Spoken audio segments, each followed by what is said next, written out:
hot ticket items were umbrellas and ponchos. There is plenty of concessions being purchased and consumed today out at Highland Meadows. And your defending champion, Gabby Lopez, coming on strong. Birdied one to move to 11 under par. She would post a 64, finishes at 12 under. Stephanie Kirikow, big move yesterday, playing in the final group today. Birdies one, so she is at 13 under at this point. Jarvi Boonchant staying hot on that first hole. Another birdie. She would finish at 12 under par. Maria Fassi coming on strong. Birdies one, as that first tee was a great way for a lot of the golfers to get going today. How about Mia Hammond? Double bogey on 9, moved to 4 under, but the 15-year-old showing her resiliency. Here she is on 18, a birdie to the roar of the crowd as she finishes at 6 under par. What a week for the New Albany teen. Lindy Duncan, also a big move today as she goes to 10 under par after birdieing 4. She would finish in 3rd place at 15 under. And then, there is Lynn Grant there walking up. Allison Corpuz finishes at 18 under par, a 2nd place finish for the U.S. Women's Open champion, but it's all about Lynn Grant. Barely missing a birdie. She would get the par, finishes the front 9 at 19 under, just 1 under on the front 9. But on the back 9, no one really made a serious charge, and she was in control. The drive on 18 had a eagle opportunity on eagle on 18, but she would birdie, finish at 21 under par. She is your Dana Open champion, winning by 3 strokes. On paper, cruising to the victory, but that's not how the 2023 Dana Open champion sees it. Yeah, but it doesn't feel like cruise. Like, it's terrible. Like I said, it doesn't matter if it's 1 shot or 6 or whatever it is. Like, it's just awful. You just stressed all the way from the second I teed off to the last putt. I'm just shaking, stressed, tense. It's fun, but also very not very fun. I mean, it's always, regardless of how you win, it's always a special feeling. Like, I get just as nervous if it's 1 shot or 6 or 9. It doesn't matter. It's always the same. I think it is difficult. I think for me, I just really have to go out and have a plan, just as I have one day, like day 1, 2, and 3. I think it's easy to just go out and think that, well, I'll just go out there and I'll win. In my mind, I'm still thinking that someone could come behind and shoot a -9. So in my head, I still had to, like, if I could just shoot 2, 3 under today, which I did, that would probably get me there. Lynn Grant had a plan, and Claire Batista from the Claire Batista Golf Academy, that plan worked to perfection. Now, she said today to kind of keep her mind free, her and her caddy talked a lot about movies, and a couple of her favorite movies are The Da Vinci Code and Silence of the Lambs. She likes thrillers, but it's more or less a rom-com between her and Highland Meadows this week. Right.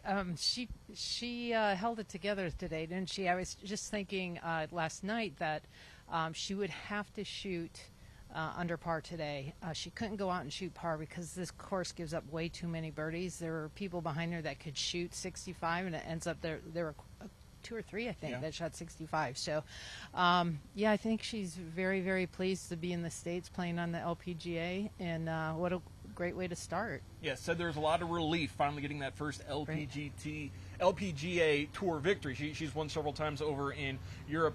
64, 69, 62, 68. So she was under 70 all 4 rounds. It is the 5th time that the Dana Open champion has been under 20 or lower for the tournament. She was consistent all week long, and today when she had a couple of little bobbles, it didn't stop her. She stayed on par, and I think that was one of the keys. Right. I think, coming out here, she probably knew that there's birdies out here, especially 17 and 18. And actually, her first birdie was on 8, and she hit, it's a par 3. She hit it over the green and had a tough chip and chipped it in for birdie. And I'm sure that kind of got her going. And then she birdied like 2 more holes right at the beginning of the back 9. So there's birdies out there. So you can make a bogey, but there's plenty of holes you can make it up on. Allison Corpuz, your runner-up. She won the U.S. Women's Open last week in Pebble Beach. Barely got any sleep Sunday night. came out here. I think a lot of people would have been like, okay, she can mail it in. She showed up. She did enough. No, she goes out and takes second place. Well, you know, this game kind of ebbs and flows, and I think when you're on a high, you have to keep playing, because you never know when you're going to start, getting in a slump or whatever. And I think that's exactly what she's doing, And then one more week, and then they go over to Europe and start playing. I think there's 2 majors over there, so there's a lot of golf to be played yet. Yeah, Lynn Grant said she's happy to be going back home after winning it today. Now, there's a lot of great debates. I think one of the hot debates is a hot dog a sandwich, or is it something else? I'm not sure. A lot of people want to debate whether or not you can put ketchup on a hot dog, but I think we can settle one debate. The proper way to eat a hot dog is not how we found someone doing it out on the golf course today using a fork, but hey, whatever works for you. Stacy Lewis, what a job she does all week long as an ambassador for this game back in Toledo. Today, birdieing on 4, she moved to 3 under par, would finish at 4 under. Carlotta Singata made a big rush today, a 6 under round, finishes at 10 under as she birdied the first hole. Jennifer Song, a lot of those USC golfers doing pretty well out here this week. A birdie on 1 as she would finish at 3 under par. The Flying Elvis, Alexa Panna, sponsored by the New England Patriots, got Elvis on her shirt. She would birdie 1 as well. The 2019 Dana Open champion, Sei Young Kim, birdies on 1 as well. She would finish at 5 under par. And then check out this birdie putt from UD. A long birdie putt from the fringe. Reads it perfectly as she would move to 11 under. Panahang Patlum. Always can find that pink ball. Great to follow in the sky. She would finish at 6 under par for her round. And then there was Sarah Schmeisel on 17. Look at that chip. Great way to pull it back. Gets the birdie. She would finish at 10 under par. Now, Minji Lee also made a little bit of a run today. Birdies here on 18. She finishes at 12 under par. Great crowds all week long. Many following the 15-year-old wunderkid Mia Hammond. Something the New Albany team noticed and certainly appreciated. After they announced my name, I just kind of heard everyone clap, and it was just kind of the realization at that point. I feel like I toned it out for the most part.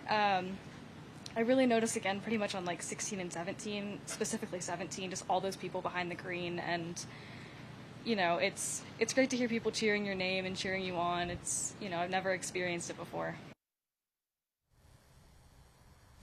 And just think, Mia Hammond's 2 weeks away from starting her high school season. And Claire, let's wrap it up with this. What's your biggest takeaway from this week at the Dana Open? Oh, I think the LPGA is in great shape. There are so many young, really, really good players. It seems like every week there's a new superstar.